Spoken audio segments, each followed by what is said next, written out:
மகிமையும் கனமும் துதியும் உண்டாகட்டும். இந்த முதலாவது கர்த்தருடைய நாளிலே அவனுடைய பிரசன்னத்திலே வந்திருக்கிறவங்க அனைவருக்கும் இயேசு நாமத்திலே நல்வாழ்த்துக்களை தெரிவித்துக் கொள்கிறோம். கர்த்தர் ஒவ்வொருவரையும் ஆசீர்வதிப்பார். இன்றைக்கும் தியானிக்கும்படியாக கர்த்தர் கொடுத்த ஒரு வேத வசனத்தை நாம் வாசித்து தியானிக்கலாம்.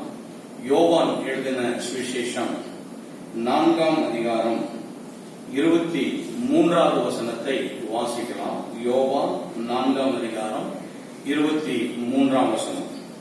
உண்மையாய் தொழுது கொள்ளுகிறவர்கள் பிதாவை ஆவியோடும் உண்மையோடும் தொழுது கொள்ளும் காலம் வரும், அது இப்பொழுதே வந்திருக்கிறது. தம்மை தொழுது கொள்ளுகிறவர்கள் இப்படிப்பட்டவர்களாய் இருக்கும்படி பிதாவானவர் விரும்புகிறார். தம்மை தொழுது கொள்ளுகிறவர்கள் இப்படிப்பட்டவர்களாய் இருக்கும்படி பிதாவானவர் விரும்புகிறார்.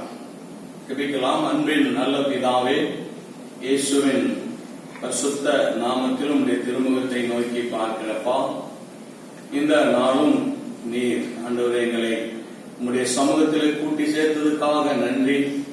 ஆண்டவரே, உம்முடைய வார்த்தையை உம்முடைய கரத்தில் ஒப்புக் கொடுக்கிறேன். உம்முடைய வார்த்தை ஆவியும் ஜீவனுமாய் இருக்கிறது. பேசுகிற பரிசுத்த ஆவியானவருடைய வார்த்தையை அபிஷேகித்து பேசுவீராக. எங்களுடைய ஆவி ஆத்மா சரீரத்துக்கு ஆசீர்வாதமாய் இருக்கும்படி கர்த்தாவே, இந்த வார்த்தையை நீர் எங்களுக்கு ஆசீர்வதித்து தாரும். எங்களோடு பேசும் தடைகள், டிஸ்டர்பன்ஸ் எல்லாம் நீக்கிவிடும். யாருக்கெல்லாம் இந்த வார்த்தை ஆண்டவர் அனுப்பப்பட வேண்டுமோ கர்த்தர் அனுப்பி உங்களுடைய பிள்ளைகளுக்கு ஆசீர்வாதமாய் இருக்க நீர் உதவி செய்யும். நீர் பேசும். இயேசுவின் நாமத்தில் பிதாவே, ஆமென்.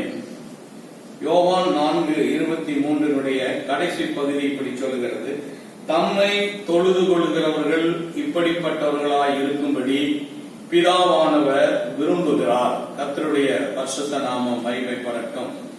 கர்த்தரை தொழுது கொள்கிறவர்கள் எப்படி இருக்க வேண்டும், அவருடைய விருப்பம் என்ன என்பதை இங்கு எழுதப்பட்டிருக்கிறது. நாம் நம்முடைய விருப்பத்துக்கு கர்த்தரை சில சமயத்திலே தொழுது கொள்கிறோம். நாம் ஆசீர்வதிக்கப்படணும், சுகமாய் இருக்கணும், நம்முடைய பிரச்சனைகள் எல்லாம் தீரணும், நம்முடைய தேவைகள் எல்லாம் சந்திக்கப்படணும். அதற்காக நாம் தேவனை தொழுது கொள்ளும்படி விரும்புகிறோம்.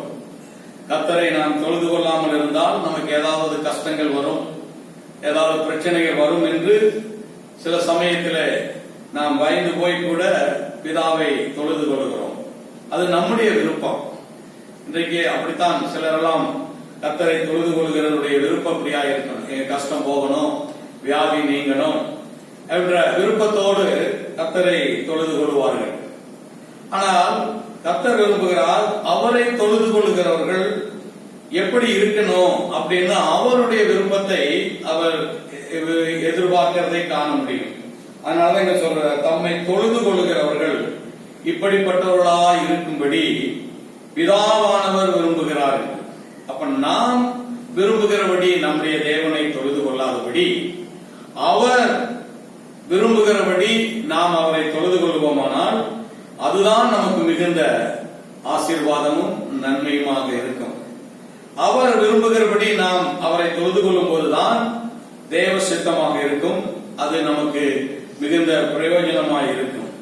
நாம் விரும்புகிறபடி நாம் கர்த்தரை தொழுது கொள்கிறதை விட அவர் விரும்புகிறபடி தொழுது கொள்வதுதான் நமக்கு ஆசீர்வாதமாக இருக்கும். ஆகினாலே அவர் தம்மை தொழுது கொள்கிறவர்கள் எப்படி இருக்க வேண்டும் என்று விரும்புகிறாரோ அப்படி நம்முடைய வாழ்க்கை மாற்றப்பட்டு அவரை தொழுது கொள்வோமானால் அது மிகுந்த ஆசீர்வாதமாக இருக்கும்.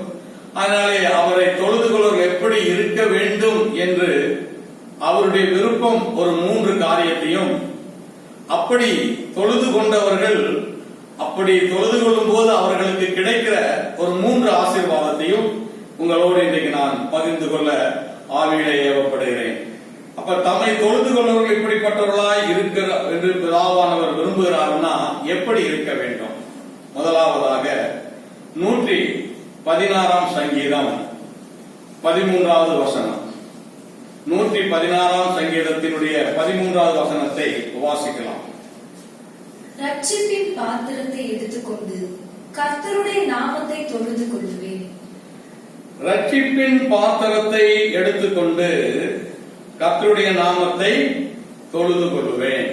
முதலாவதாக பிதாவானவர் அவரை தொழுது கொள்ளுகிற அவருடைய பிள்ளைகள் எப்படிப்பட்டவர்களாய் இருந்து அவரை தொழுது கொள்ள வேண்டும்? வசனம் சொல்கிறது, ரட்சிக்கப்பட்டவர்களாய் இருந்து அவரை தொழுது கொள்ள வேண்டும். உலகத்திலே இயேசுவை தொழுது கொள்ளுகிற கூட்டம் ஏராளம் இருக்கிறது, கோடிக்கணக்கில் இருக்கிறார்கள். ஆனா எல்லாரும் தொழுது கொள்கிறதும் அவருக்கு விருப்பமா இருக்குமா என்றால் அது சந்தேகம். அப்படியானால் ஆண்டவர் இப்படி சொல்ல வேண்டியது இல்லை. அவர் விரும்புகிறபடி தொழுது கொள்கிறதை தான் அவர் நம்மிடத்தில் எதிர்பார்க்கிறார். பிரச்சனைகள் வரும்போது நாஸ்திகன் கூட இயேசுவை தொழுது கொள்வான், அல்லது ஆண்டவரை கடவுளை தேடுகிறான். கடவுள் இல்லை என்று சொல்கிறவன் கூட அவனுடைய பிரச்சனைக்காக கடவுள் எனக்கு உதவி செய்யட்டும் என்று சொல்கிறான். ஆனால் கர்த்தரை தொழுது கொள்ளுகிற கர்த்தருடைய பிள்ளைகள் இப்படிப்பட்டவர்களாக இருக்கணும். எப்படி? ரட்சிப்பின் பாத்திரத்தை எடுத்துக்கொண்டு கர்த்தருடைய நாமத்தை தொழுது கொள்ளுவேன்.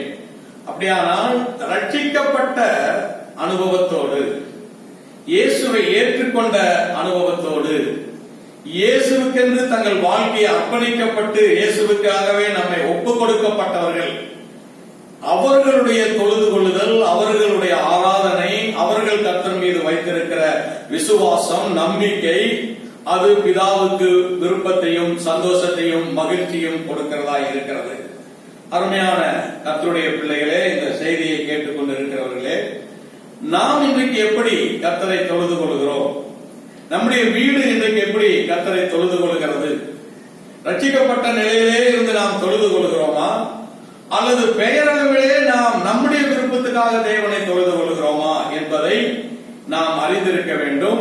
அது நமக்கு நன்றாக தெரியும்.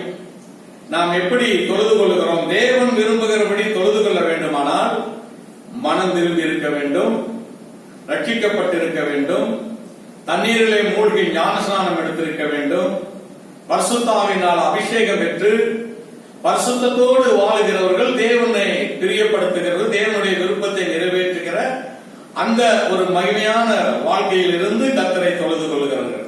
அப்ப ரட்சிப்பு என்பது நம்முடைய வாழ்க்கைக்கு கிடைத்த ஒரு பெரிய பாக்கியம், சிலாக்கியம். உலகத்திலே எந்த மனிதனாலும் கொடுக்கக்கூடாத ஒன்று, எங்கேயும் நாம் கஷ்டப்பட்டு சம்பாதிக்க முடியாத ஒன்று, எந்த பணத்தையோ பொருளையோ அதற்கு ஈடாக வாங்க முடியாத ஒன்று இந்த ரட்சிப்பு. இந்த ரட்சிப்பு என்பது தேவன் தம்முடைய பிள்ளைகளுக்கு இலவசமாய் கொடுக்கிற ஆத்தும மீட்பு, பாவத்திலிருந்து விடுவிக்கப்பட்ட வாழ்க்கை, நரகத்திலிருந்து மீட்கப்பட்ட வாழ்க்கை, பரலோகத்துக்கென்று அவர்களுடைய ஓட்டத்தை முடிக்கிற ஒரு மேன்மையான உன்னதமான வாழ்க்கை தான் இந்த ரட்சிப்பு கொடுக்கிறது. இந்த ரட்சிப்பு என்பது மனிதனுடைய பாவ நிலையிலிருந்து விடுவிக்கப்பட்டு பரிசுத்தமான ஒரு நிலைக்கு கொண்டு வருகிறது தான் ரட்சிப்பின் நிலைமை. அப்படி ரட்சிக்கப்பட்டவர்கள் கர்த்தரை தொழுது கொள்ள வேண்டும். இந்த செய்தியை கேட்டுக்கொண்டிருக்கிற சகோதரனே, சகோதரியே, உங்களுக்கு இந்த ரட்சிப்பின் நிச்சயம் உங்களுக்கு உண்டா என்று நீங்கள் உங்களை நீங்களே சோதித்து பாருங்கள். ஏதோ ஒரு நாள் ஆண்டவரை ஏற்றுக்கொண்டோம், ரட்சிக்கப்பட்டோம் என்று ஒரு பொய்யான திருப்தி நம்மை ஏமாற்றிவிடக் கூடாது. இன்றைக்கு இந்த ரட்சிப்பின் நிச்சயத்திலே உறுதியோடு உண்மையோடு இருக்கிறீர்களானால் பாக்கியவான்கள். இருக்கிறீர்களா என்ற ஒரு கேள்வியை நீங்கள் கேட்டுக்கொள்ள வேண்டும். என்றைக்கோ ஒரு நாள் ரட்சிக்கப்பட்டோம், என்றைக்கோ ஒரு நாள் இயேசுவை ஏற்றுக்கொண்டோம் என்று மீண்டும் பழைய வாழ்க்கை, பாவ வாழ்க்கை, தேவனுக்கு பிரியமில்லாத வாழ்க்கை வாழ்ந்து கொண்டு இருப்போமானால் அப்படிப்பட்டவருடைய தொழுது கொள்ளுதல், அப்படிப்பட்டவருடைய ஆராதனை, துதி ஸ்தோத்திரங்களை தேவன் விரும்புகிறதில்லை. ஒரு சமயம் நாம் விரும்பி அதை செய்யலாம், நம்முடைய விருப்பத்துக்கு கர்த்தரை ஆராதிக்கலாம், துதிக்கலாம். ஆனால் தேவன் விரும்புகிறது என்ன? நாம் ரட்சிக்கப்பட்ட ஒரு அருமையான விடுவிக்கப்பட்ட வாழ்க்கை வாழ்ந்து கொண்டு கர்த்தரை தொழுது கொள்ள வேண்டும். ரட்சிப்பு என்பது இயேசு கிறிஸ்துவின் நாளே கொடுக்கப்படுகிற இலவச மீட்பு, பாவ மன்னிப்பு. யாரெல்லாம் இயேசுவை தங்கள் வாழ்க்கையில் சொந்த ரட்சகராக ஏற்றுக்கொள்கிறார்களோ அவர்களுக்கு தேவன் இந்த ரட்சிப்பை இலவசமாய் கொடுக்கிறார். இயேசு கிறிஸ்துவின் ரத்தம் இந்த பாவத்திலிருந்து மனிதனை விடுதலையாக்கி அவனுக்கு இந்த ரட்சிப்பு என்கிற ஒரு உன்னதமான வாழ்க்கையை கர்த்தர் கொடுக்கிறார். நீங்கள் இயேசுவை உங்கள் வாழ்க்கையை சொந்த ரட்சகராக ஏற்றுக்கொண்டிருக்கிறீர்களானால் உங்கள் ஆத்துமா மீட்புக்கு இயேசு தம்முடைய ரத்தத்தை சிந்தி இருக்கிறார். மனிதன் பாவத்தோடு வாழ வேண்டியதில்லை, பாவத்தோடு மறிக்க வேண்டியதில்லை, பாவத்திலிருந்து அவன் விடுவிக்கப்பட வேண்டும். பாவ மன்னிப்புக்கு ரத்தம் பரிகாரம் என்று வேதம் சொல்கிறது. லேவியராகமம் 17ஆம் அதிகாரம் 11ஆம் வசனம் சொல்கிறது, ஆத்மா மீட்புக்கு ரத்தம் என்று எழுதப்பட்டிருக்கிறது. அது ஆடு வெள்ளாட்டுக்கடாவுடைய ரத்தம் அல்ல, மாசற்ற ஆட்டுக்குட்டியானவருடைய ரத்தம் என்று எபிரேயர் 9:12 சொல்லப்பட்டிருக்கிறது. இப்படிப்பட்ட இயேசுவினுடைய ரத்தத்தை நீங்கள் விசுவாசித்து உங்களை சுத்திகரித்துக் கொள்வீர்களானால் உங்களை ஆண்டவர் ரட்சிக்கிற அந்த ரட்சிப்புக்குள்ளே கொண்டு வருவார். பாவ மன்னிப்பு என்கிற மீட்பை உண்டு பண்ணுவார். ஆத்துமா மீட்பு அருமையானது. இந்த அருமையான ஆத்துமா மீட்பை தான் ஆண்டவர் இலவசமாய் மனிதனுக்கு தருகிறார். அப்படிப்பட்ட ஒரு நிலையிலே இருந்து நீங்கள் கர்த்தரை தொழுது கொள்ளும் போது பிதாவானவர் விரும்புகிறார். பாவத்தோடு தேவனை தொழுது கொள்வது தேவனுக்கு பிரியமில்லை. பாவமும் இயேசுவும் ஒன்றாய் இருக்க முடியாது. பாவியாய் வாழ்ந்து கொண்டு இயேசுவை நான் தொழுது கொள்கிறேன் என்று தொழுது கொண்டு இருப்போமானால் அது நமக்கு பரிபூர்ண ஆசீர்வாதத்துக்குள்ள கொண்டு வராது. ஆயினாலே முற்றிலும் நீங்கள் தேவனுக்கு பிரியமில்லாத காரியத்தை விட்டுவிட்டு ரட்சிக்கப்பட்ட அனுபவத்தோடு, ரட்சிக்கப்பட்ட அப்படிப்பட்ட ஒரு உன்னதமான மீட்போடு கர்த்தரை தொழுது கொள்ளுங்கள். சங்கீதக்காரன் சொல்கிறார், ரட்சிப்பின் பாத்திரத்தை எடுத்துக்கொண்டு கர்த்தருடைய நாமத்தை தொழுது கொள்ளுவேன். நீங்களும் அப்படி ஆண்டவருக்கு உங்கள் வாழ்க்கையை ஒப்புக் கொடுத்து பாவ மன்னிப்பாகிய ரட்சிப்பை பெற்று நீங்கள் கர்த்தரை தொழுது கொள்வீர்களானால் அது உங்களுக்கு நன்மையும் ஆசீர்வாதமாய் இருக்கும். இரண்டாவது, அதை யோவான் சுவிசேஷம் 4ஆம் அதிகாரம் 24வது வசனத்தை வாசிங்க. தேவன் ஆவியாய் இருக்கிறார். தேவன் ஆவியாய் இருக்கிறார். அவரை தொழுது கொள்ளுகிறவர்கள் ஆவியோடும் உண்மையோடும் அவரை தொழுது கொள்ள வேண்டும். அவரை தொழுது கொள்ளுகிறவர்கள் ஆவியோடும் உண்மையோடும் அவரை தொழுது கொள்ள வேண்டும். தம்மை தொழுது கொள்ளுகிறவர்கள் இப்படிப்பட்டவர்களாக இருக்கும்படி பிதாவானவர் விரும்புகிறார். பிதாவானவருடைய விருப்பம் என்ன? தம்மை தொழுது கொள்ளுகிற பிள்ளைகள் ரட்சிக்கப்பட்ட அப்படிப்பட்ட ஒரு மீட்பின் அனுபவத்தோடு தொழுது கொள்ள வேண்டும். இரண்டாவது சொல்கிறார், அவரை தொழுது கொள்கிறவர்கள் எப்படிப்பட்டவர்களாக இருக்க வேண்டும்? ஆவியோடும் உண்மையோடும் அவரை தொழுது கொள்ள வேண்டும். சில சமயத்தில் ஆவியோடு தொழுது கொள்வார்கள். நல்ல ஆவியில நிறைந்த அந்நிய பாஷையை பேசி கைகளை தட்டி உற்சாகமாக பாட்டு பாடி கர்த்தரை தொழுது கொள்வார்கள். ஆனால் உண்மை இல்லாமல் இருக்கும். சில சமயத்தில் உண்மையா இருப்பார்கள், ஆனால் ஆவியினுடைய அபிஷேகம் இல்லாமல் கர்த்தரை தொழுது கொள்வார்கள். விசுவாசிகளே, கர்த்தருடைய பிள்ளைகளே, நம்முடைய ஆவிக்குரிய ஜீவியத்தினுடைய ஆசீர்வாதத்துக்கும் பிதா நம் மீது ஒரு விருப்பம் கொள்ள வேண்டுமானால் நம்முடைய ஆராதனை, நம்முடைய துதி ஸ்தோத்திரம், நாம் கர்த்தரை தொழுது கொள்வதனுடைய நிலைமை நம்முடைய வாழ்க்கையில் எப்படி இருக்க வேண்டும்? ஆவியோடும் அவரை தொழுது கொள்ள வேண்டும், உண்மையோடும் அவரை தொழுது கொள்ள வேண்டும். பவுல் சொல்லும் போது, நான் ஆவியோடும் பாடுவேன், கருத்தோடும் பாடுவேன் என்று சொல்கிறார். அப்ப ஆவியோடும் கருத்தோடும் பாடுகிறது, ஆவியோடும் உண்மையோடும் பாடுகிறது தேவனுக்கு பிரியமானது, விருப்பமானது. கர்த்தர் நம்மை ஆசீர்வதிப்பதற்கு அபிஷேகமும் முக்கியம், அதே வேளையிலே நம்முடைய ஜீவியத்தில் உண்மையும் முக்கியம். உண்மை இல்லாமல் கர்த்தரிடத்தில் எந்த நன்மையும் எதிர்பார்க்க முடியாது. விசுவாசிகள், அருமையானவர்களே, பவுல் சொல்கிறார், என்னை உண்மையுள்ளவன் என்று எண்ணி இந்த கனமான ஊழியத்துக்கு என்னை அழைத்தார் என்று. அப்படியானால் கிறிஸ்துவ வாழ்க்கையினுடைய ஆசீர்வாதத்தினுடைய திறவுகோல் அல்லது ஆசீர்வாதத்தினுடைய அஸ்திவாரக்கல் வாழ்க்கையிலே உண்மை. நம்முடைய வாயிலே பேசுகிற வார்த்தையிலே உண்மை, நம்முடைய கரங்களிலே கொடுக்கப்படுகிற பொறுப்பிலே உண்மை, நம்முடைய கரங்களிலே கொடுக்கப்படுகிற பொருட்களிலே உண்மை. எங்கு போனாலும் எங்கு வந்தாலும் உண்மைக்கு மாறாக ஒரு ஜீவியம் இருக்குமானால் பிதா அதை விரும்புகிறது இல்லை.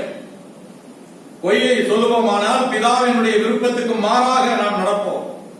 ஒரு சமயம் பொய் பேசுகிறது அந்த நேரத்துக்கு மிகுந்த கை கொடுக்கும், ஆசீர்வாதமா இருக்கும், பார்ப்பதற்கு சந்தோஷமா இருக்கும் அந்த சூழ்நிலை. ஆனால் அது பெரிய நஷ்டத்தையும் வேதனையும் உருவாக்கிவிடும். கேயாசி நமக்கு ஒரு எடுத்துக்காட்டு. எலிசாவினுடைய வேலைக்காரன் கேயாசி. இந்த கேயாசி எலிசாவுக்கு உதவி வேலைக்காரனாக இருக்கிறான். நாகமான் என்று சொல்லுகிற ஒரு படைத்தலைவன் குஷ்டரோகியாய் அவனை பார்க்க வருகிறான்.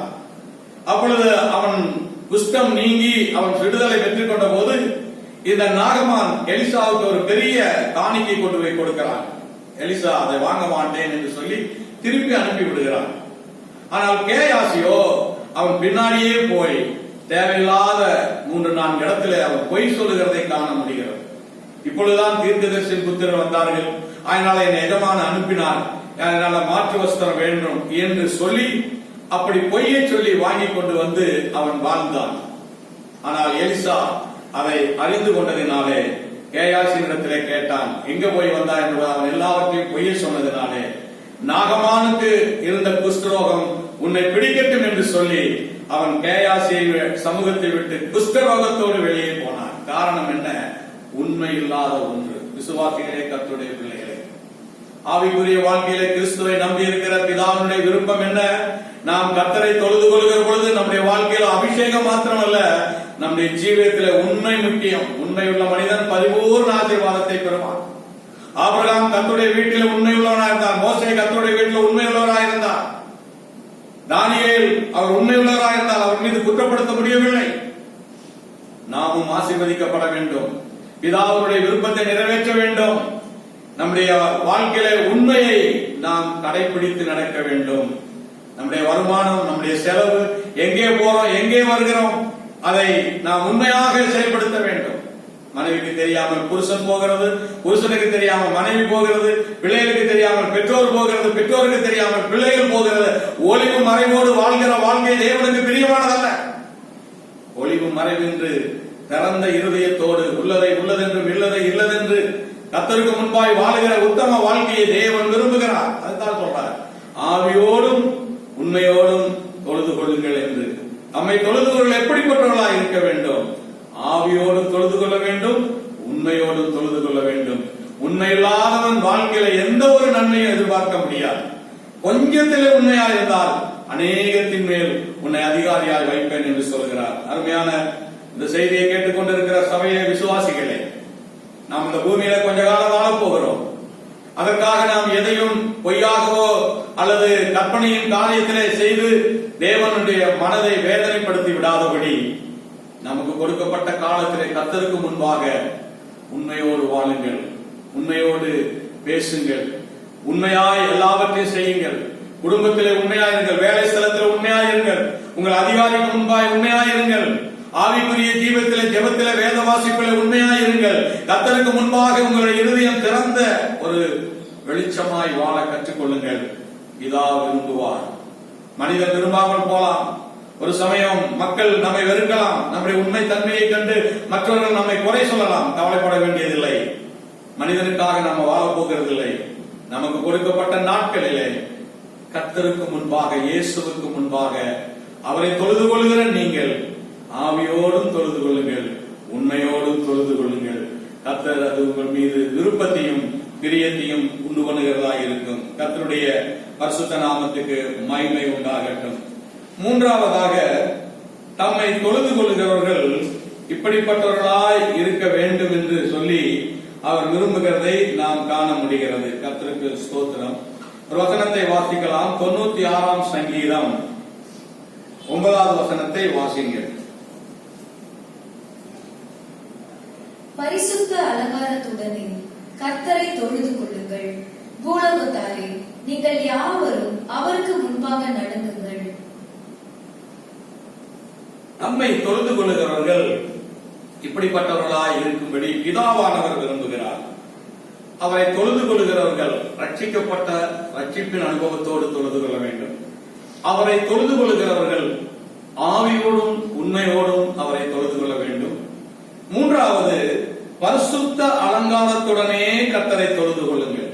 பிதாவானவரை தொழுது கொள்கிற விசுவாசிகளே, கர்த்தரை தொழுது கொள்கிற அருமையான தேவ பிள்ளைகளே, நாம் நம்முடைய விருப்பத்துக்கு பிதாவை தொழுது கொள்கிறதல்ல, நம்முடைய விருப்பத்துக்கு ஆராதனை செய்கிறதல்ல, நம்முடைய விருப்பத்துக்கு கர்த்தரை தொழுது கொள்கிறதல்ல.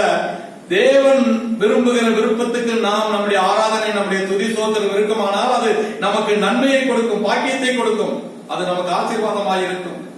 அதனால அவர் விரும்புகிறது என்ன? பரிசுத்த அலங்காரத்துடனே கர்த்தரை தொழுது கொள்ளுங்கள். பரிசுத்த அலங்காரத்துடனே, அலங்காரத்துல ரெண்டு விதமா இருக்கிறது. பரிசுத்த அலங்காரம் ஒன்று இருக்கிறது, அசுத்த அலங்காரம் இருக்கிறது.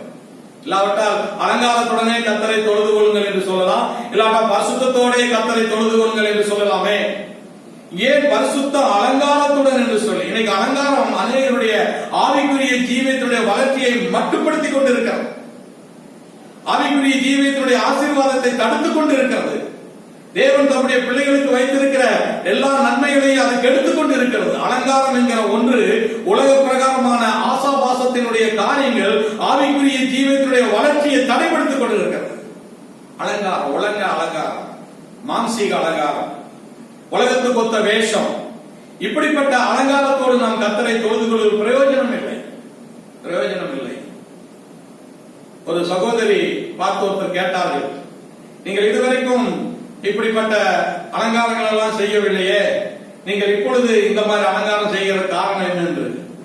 அப்ப அவங்க சொன்னாங்களாம், இப்பொழுது டிவியில வந்து ஷூட் எடுக்கிறாங்க, அதனால என்னுடைய முகம் பளிச்சுன்னு தெரிஞ்சாதான் அது பார்க்கறதுக்கு நல்லா இருக்கும், அதனால நான் போய் என்ன அலங்கரிச்சுட்டு வர்றேன் அப்படின்னு சொல்லி ஒரு வயதான ஒரு சகோதரி சொன்னார்கள். எவ்வளவு வேதனைக்குரிய காரியம்! டிவியிலே முகம் பளிச்சுன்னு தெரியணும் என்பதற்காக கர்த்தருக்கு பிரியமில்லாத அலங்காரத்தை நாம் செய்து கொண்டு வருவோமானால் அந்த ஆராதனையை கர்த்தர் விரும்புகிறதில்லை. இன்னைக்கு கர்த்தரை ஆராதிக்கிறேன் என்று சொல்லி உலக பிரகாரமான அத்தனை விதமான காரியத்தை வைத்து அலங்கரித்து ஆராதித்துக் கொண்டிருக்கிறார்கள். கலர் கலரா லைட் போட்டு வித்தியாச வித்தியாசமான மியூசிக்களை அடித்து அலங்காரத்தை பார்த்தாலே ஒரு பெரிய ஒரு எண்ணங்களை மாற்றக்கூடிய, தூண்டுதல் உருவாக்கக்கூடிய காரியத்தை காண முடிகிறது. அங்கே கர்த்தரை ஆராதிக்கிறேன் என்று சொல்கிறார்கள். அந்த அலங்காரத்தை தேவன் அருவருக்கிறார். அந்த அலங்காரத்தை தேவன் விரும்புகிறதில்லை. தேவன் விரும்புகிற அலங்காரம் என்ன? பரிசுத்த அலங்காரம். பரிசுத்த அலங்காரம். பரிசுத்தம் இல்லாமல் ஒருவனும் கர்த்தரை தரிசிக்க முடியாது. அப்ப கர்த்தரை நாம் ஆராதிக்க வேண்டும், கர்த்தரை தொழுது கொள்ள வேண்டும். சபையே, கர்த்தர் விரும்புகிற பரிசுத்தம், கர்த்தர் சிநேகிக்கிற பரிசுத்தம் உங்கள் ஆவி ஆத்துமா சரீரத்தில் கட்டாயம் உண்டாக வேண்டும். உலகம் இன்றைக்கு ஜனங்களை வஞ்சித்துக் கொண்டிருக்கிறது, விசுவாசிகளை ஏமாற்றிக் கொண்டிருக்கிறது. உலகம் இன்றைக்கு இயேசுவை விட்டு பிரித்துக் கொண்டிருக்கிறது. நவீன கால உபதேசங்கள், நவீன கால போதனைகள் எல்லாம் இன்றைக்கு ஆவிக்குரிய ஜீவியத்தினுடைய மேன்மையை, பரிசுத்த தன்மையை மட்டுப்படுத்திக் கொண்டிருக்கிறது. ஆனால் நாம் அப்படிப்பட்ட ஒரு நிலைமையில சிக்கிக் கொள்ளாதபடி நம்முடைய கண்கள் திறக்கப்பட வேண்டும். கர்த்தரை தொழுது கொள்கிற கர்த்தருடைய பிள்ளைகள் பரிசுத்த அலங்காரத்தோடு கர்த்தரை தொழுது கொள்ள வேண்டும். தேவன் விரும்புகிற விருப்பத்துக்கு நம்முடைய ஆராதனையும் தொழுகையும் இருக்க வேண்டும். தேவனுடைய வாசம் பண்ணுவதற்கு, தேவன் வாசம் பண்ணுவதற்கு ஏதுவான பரிசுத்தம் நம்முடைய வாழ்க்கையில் இருக்க வேண்டும். அசுத்தத்தோடு தேவன் வாசம் பண்ணுவதில்லை, பரிசுத்தத்தில் தான் தேவன் வாசம் பண்ணுகிறார். அதனாலே நாம் நம்முடைய வாழ்க்கையும் சரி, நம்முடைய தனிப்பட்ட வாழ்க்கையோ குடும்ப வாழ்க்கையோ எதுவா இருந்தாலும் நாம் பரிசுத்தமாய் வாழ, நம்முடைய சிந்தையிலே பரிசுத்தம், இருதயத்திலே பரிசுத்தம், நம்முடைய கண்களிலே பரிசுத்தம், பரிசுத்தத்துக்கு மாறாக வாழ்ந்து கொண்டு எப்படிப்பட்ட காரியத்தை கர்த்தருக்காக செய்தாலும் அது தேவன் விரும்புகிறதில்லை. அது மனிதனுக்கு வேணுமானால் பிரியமாய் இருக்கலாம். நாம் அப்படிப்பட்டவர்களாக அல்ல. கர்த்தருக்கு முன்பாக பயத்தோடும் நடுக்கத்தோடும், கர்த்தருக்கு முன்பாக பரிசுத்தத்தோடும் பக்தியோடும் பிதாவினுடைய பாதத்தை பிடித்துக் கொண்டு உலகத்தை வெறுத்து, மாமிசத்தை வெறுத்து நம்முடைய ஆராதனை ஆவியோடு உண்மையோடும் கர்த்தரை தொழுது கொள்வோமானால் பிதாவானவர் அதை விரும்புகிறார். பிதாவானவர் விரும்புகிறார். உலகத்தோடு உலகமாக வாழ்ந்துவிட்டு ஆராதனைக்கு வந்துவிட்டால், ஆராதனை செய்துவிட்டால் தேவன் அதிலே வாசமாய் இருப்பார் என்றல்ல. அது வேண்டாம், நமக்கு திருப்தியா இருக்கலாம். நல்ல லேட்டஸ்ட் மியூசிக் அடித்து, ஆட்டம் போட்டு, கொண்டாட்டம் போட்டு, விசில் அடித்து, கலர் கலரா வெளிச்சத்தை போட்டு, பெரிய பெரிய மேடைகளை வைத்துக் கொண்டு காரியத்தை செய்யலாம். அது நமக்கு பிரியம். தேவன் விரும்புகிறதில்லை. தேவன் விரும்புகிற ஆராதனை என்ன? பரிசுத்த அலங்காரம், பயமும் நடுக்கமும் கர்த்தருக்கு முன்பாய் நடக்க வேண்டும். கர்த்தரை ஆராதிக்கிற கர்த்தருடைய பிள்ளைகள், தேவ தூதர்கள் வாசம் பண்ணுகிற தேவ ஆராதனை எப்படி இருக்க வேண்டும்? பரிசுத்தம். நம்முடைய இருதயத்தை குற்றப்படுத்தாத சுத்தாங்கம், தூய்மை, இப்படிப்பட்ட சிந்தையோடு, இப்படிப்பட்ட எண்ணத்தோடு கர்த்தரை நாம் ஆராதிப்போமானால் சபையே, அதுவே தேவனுக்கு பிரியமானது. தம்மை தொழுது கொள்வர்கள் இப்படிப்பட்டவர்களாய் இருக்கும்படி பிதாவானவர் விரும்புகிறார். எப்படிப்பட்டவர்களாய்? பரிசுத்த அலங்காரத்தோடு அவரை தொழுது கொள்ள வேண்டும். அப்படி பரிசுத்த அலங்காரத்தோடு ரட்சிப்பின் பாத்திரத்தை எடுத்துக்கொண்டு ஆவியோடு உண்மையோடு நீங்கள் அவரை தொழுது கொள்ளும் போது அவர் நமக்கு வைத்திருக்கிற ஆசீர்வாதம் என்ன? முதலாவது, உபாகமத்தின் புஸ்தகம் 4ஆம் அதிகாரம் 7வது வசனத்தை வாசியுங்கள். நம்முடைய தேவனாகிய கர்த்தரை நாம் தொழுது கொள்ளுகிற போதெல்லாம் அவர் நமக்கு சமீபமாய் இருக்கிறது போல தேவனை இவ்வளவு சமீபமாய் பெற்றிருக்கிற வேறு பெரிய ஜாதி இது. பிதாவானவர் விரும்புகிறபடி ஒரு விசுவாசி, ஒரு சபை, ஒரு ஆவிக்குரிய மக்கள் கர்த்தரை நாம் தொழுது கொள்ளும் போது, ஆராதிக்கும் போது அவர் தம்முடைய பிள்ளைகளுக்கு வைத்திருக்கிற மேன்மை என்ன, ஆசீர்வாதம் என்ன? நம்முடைய தேவனாகிய கர்த்தரை நாம் தொழுது கொள்கிற பொழுதெல்லாம் அவர் நமக்கு சமீபமாய் இருக்கிறார். சமீபமாய் இருக்கிறார். நம்முடைய தேவன் எங்கேயோ அல்ல. நம்முடைய தேவன் ஏதோ ஒரு மலையில இருக்கிறார், குன்றிலே இருக்கிறார், ஏதோ ஒரு புனித ஸ்தலத்தில் இருக்கிறார் என்று அல்ல. தம்முடைய பிள்ளைகள் பிதா விரும்புகிறபடி ஆராதனை செய்யும் போது, பிதாவினுடைய விருப்பத்தை நிறைவேற்றும் போது அவர் சமீபத்திலே இருக்கிறார். 2 பேர் என் நாமத்தில் எங்கே கூடுகிறீர்களோ அங்கே அவர்கள் நடுவில் இருக்கிறேன் என்று சொல்கிறார். இருக்கிறேன் என்று சொல்கிறார். அப்படியானால் கர்த்தர் நமக்கு சமீபத்தில் இருப்பாரானால், கர்த்தர் நமது பட்சத்தில் இருப்பாரானால், நமக்கு விரோதமாய் இருப்பவன் யார்? நமக்கு விரோதமாய் இருப்பது எது? எந்த காரியம் நமக்கு விரோதமாய் வந்து நம்மை மேற்கொள்ள முடியும்? ஒரு மனிதனோடு கர்த்தர் இருப்பாரானால், ஒரு மனிதன் பக்கத்திலே கர்த்தர் வாசம் பண்ணுவாரானால் அவனை எந்த ஒரு தீய சக்தியும் நெருங்க முடியாது, தொட முடியாது. கர்த்தர் நம் பட்சத்தில் இருக்கும் போது நமக்கு விரோதமாய் இருப்பவன் யார்? சங்கீதக்காரன் சொல்லுகிறான், கர்த்தரின் பட்சத்தில் இருக்கிறார், நான் பயப்படேன், மனுஷன் எனக்கு என்ன செய்வான்? கர்த்தரின் பட்சத்தில் இருக்கிறார், எனக்கு விரோதமாய் இருப்பவன் யார்? ஓ, கர்த்தரை தொழுது கொள்கிற தேவனுடைய பிள்ளைகளே, எவ்வளவு பெரிய பாக்கியம்! நாம் நம்முடைய தேவனை தேடி மலைகளுக்கு போக வேண்டாம், குன்றுகளுக்கு போக வேண்டாம், புண்ணிய ஸ்தலத்துக்கு போக வேண்டியதில்லை. உண்மையாய் நீங்க கர்த்தரை தொழுது கொள்கிற பொழுது அவர் உங்களுக்கு சமீபமாய் வருகிறார். உங்களுக்கு எதிராய் உருவாக்கப்படுகிற ஆயுதங்கள், தந்திரங்கள், உங்களுக்கு விரோதமாய் பேசப்படுகிற காரியங்கள், பிசாசினுடைய வலைகள், புலிகள் ஒன்றும் உங்களை நெருங்காதபடி அவர் உங்கள் பட்சத்திலே இருந்து உங்களை கண்ணோக்கி பார்ப்பார். அவர் உங்களுக்கு பட்சத்திலே இருந்து உங்களுக்கு விரோதமாய் உருவாகிற காரியங்கள் எல்லாம் நிர்மூலமாக்கி போடுவார். கர்த்தரின் பட்சத்தில் இருக்கிறார், நான் பயப்பட மாட்டேன். உங்களை பயத்தை உருவாக்கக்கூடிய எல்லா பொல்லாத காட்சியிலிருந்து, காரியங்களிலிருந்து கர்த்தர் உங்களை விலக்கி காப்பதற்கு அவர் உண்மை உள்ளவர். அதனாலதான் கர்த்தரின் பட்சத்தில் இருக்கிறார். ஓ, சமீபத்தில் இருக்கிறார். அவர் நம்ம அருகிலே இருக்கிறார்.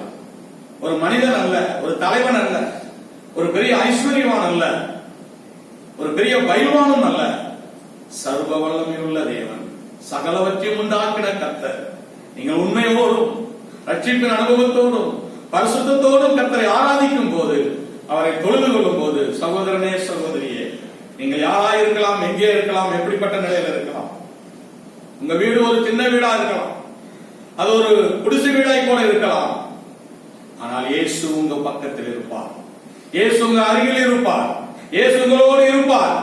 இதை விட ஒரு பெரிய பாக்கியம் வேற என்ன இந்த பூமியிலே?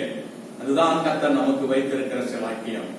அவரை தொழுது கொள்ளுகிறவர்களுக்கு சமீபமாய் இருப்பார். நாம் பெற்ற பாக்கியம், நமக்கு கிடைச்ச சிலாக்கியம். நாம் எப்பொழுதெல்லாம் நம்முடைய தேவனை தொழுது கொள்கிறோமோ அப்பொழுதெல்லாம் அவர் நமக்கு சமீபமாய் வருவார். அவரை நாம் பிரசன்னத்தை உணர முடியும். நமக்கு எதிரான காரியம் ஒன்று நம்மை மேற்கொள்ளாதபடி அவர் நம்மை அவருடைய பட்சத்திலே வைத்து நடத்துகிறவராய் இருப்பார். இரண்டாவது, நாம் அவரை தொழுது கொள்ளும் போது அவர் நமக்கு வைத்திருக்கிற ஆசீர்வாதம் என்ன? ரோமரின் புஸ்தகம்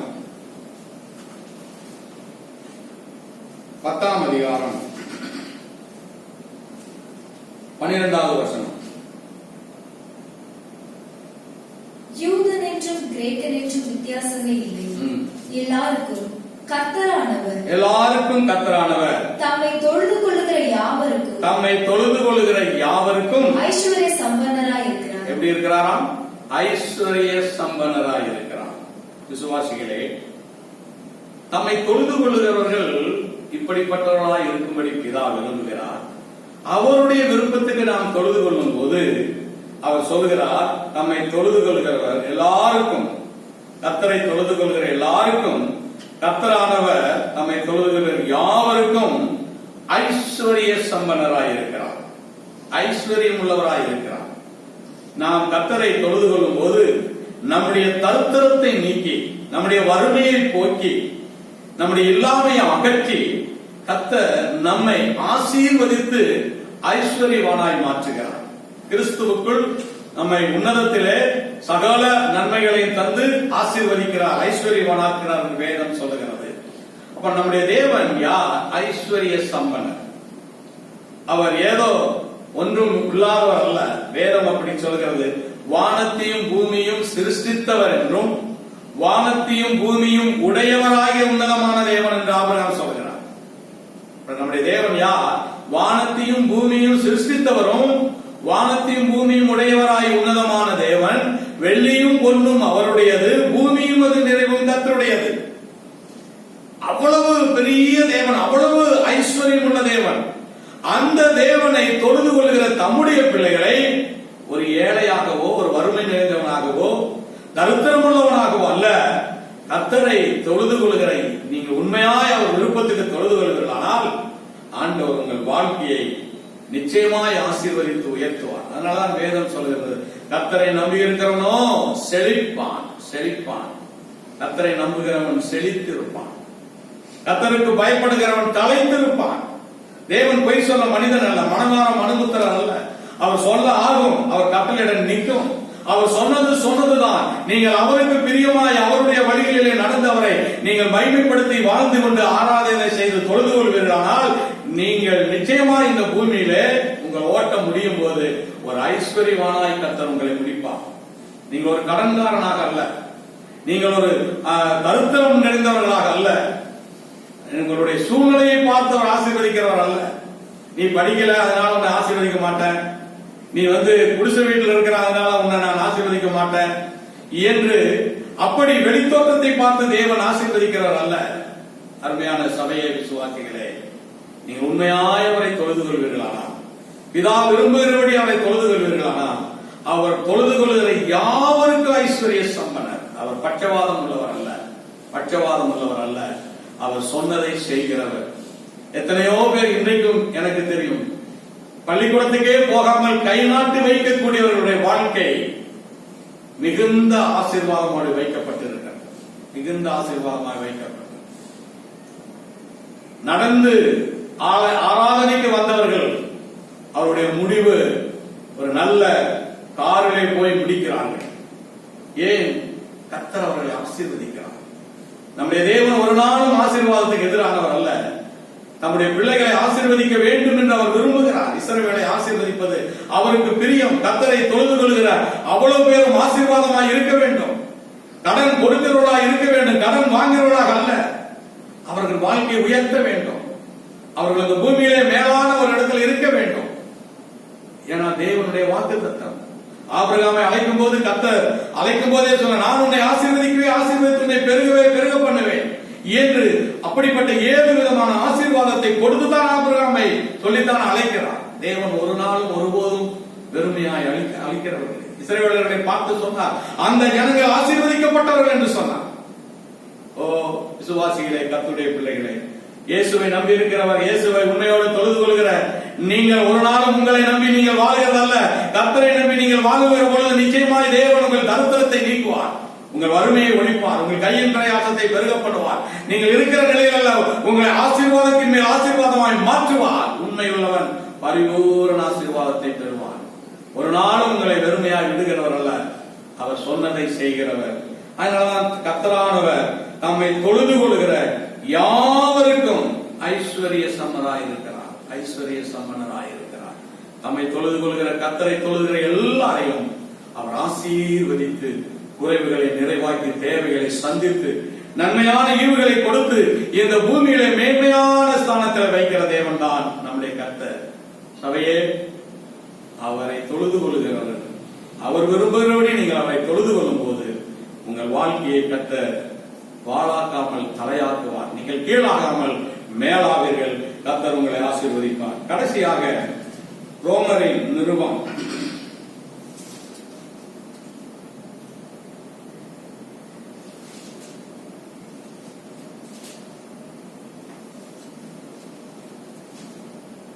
10ஆம் அதிகாரம் 13ஆம் வசனத்தை வாசிங்கள்.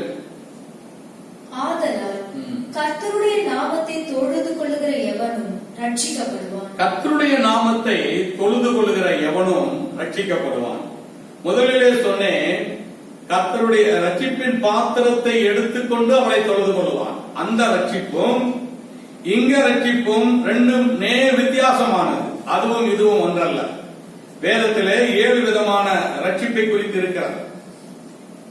பாவத்திலிருந்து மீட்கப்படுகிற ஒரு ரட்சிப்பு, வியாதியிலிருந்து மீட்கப்படுகிற ஒரு ரட்சிப்பு, கொடிய விலங்குகளிடத்திலிருந்து தப்பித்துக் கொள்வது ரட்சிப்பு, சாப்பாடு இல்லாமல் பஞ்சகாலத்திலே வாழ்கிறதும் ரட்சிப்பு. இப்படிப்பட்ட காரியங்கள் ஒவ்வொன்றாக இப்படி 7 விதமான ரட்சிப்பு இருக்கிறது. அதிலே இங்கே சொல்லப்பட்டிருக்கிற ரட்சிப்பும் முதலிலே சொல்லப்பட்ட ரட்சிப்பு வித்தியாசமானது. முதலில் ரட்சிப்பின் பாத்திரத்தை எடுத்துக்கொண்டு அவரை தொழுது கொள்வேன் என்றால் பாவ மன்னிப்புங்கிற ரட்சிக்கப்பட்ட நிலையிலே தொழுது கொள்கிறது. இங்கே அப்படிப்பட்ட தொழுது கொள்கிறவர்களுக்கு கர்த்தருடைய நாமத்தை தொழுது கொள்கிற எவனும் ரட்சிக்கப்படுவான். இந்த ரட்சிப்பு என்பது பாவ மன்னிப்பு ரட்சிப்பு அல்ல.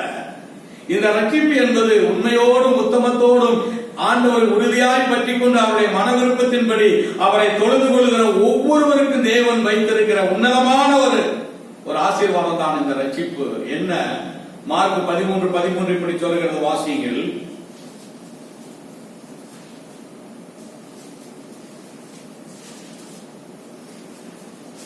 என் நாமத்தை நிமித்தம் எல்லாராலும் பகைக்கப்படுவீர்கள். முடிவு பரியந்தம் நிலை நிற்பவனே ரட்சிக்கப்படுவான். கர்த்தருடைய பரிசுத்த நாமத்துக்கு மகிமை உண்டாகட்டும். முடிவு பரியந்தம் நிலை நிற்பவனே ரட்சிக்கப்படுவான். இந்த ரட்சிப்பு கர்த்தருடைய நாமத்தை தொழுது கொள்ள ரட்சிக்கப்படுவான் என்றால் இவனுடைய ஆவி ஆத்மா சரீரத்தை பரலோகத்திலே கொண்டு போய் நித்திய மீட்பு என்று சொல்லுகிறதான அந்த மகிமையான மீட்புக்குள்ளே கொண்டு செல்லுகிறதா. இவர்களுக்கு மரணம் இல்லை, இவர்களுக்கு அக்கினி கடல் இல்லை, இவர்கள் வாழ்க்கையை பிசாசு நெருங்க முடியாது. இவர்கள் கடைசி வரைக்கும் உறுதியாய் கர்த்தரை ஆராதித்து கொண்டிருந்ததுனாலே இவர்களுக்கு தேவன் வைத்திருக்கிற பரிசு என்ன? கர்த்தரை தொழுது கொள்ளுகிறவர்கள் ரட்சிக்கப்படுவான் என்றால் நித்தியத்திலே சேர்க்கப்படுவான். வெளிப்படுத்தல் விசேஷம் 21ஆம் அதிகாரம் 24ஆம் வசனத்தை வாசியுங்கள்.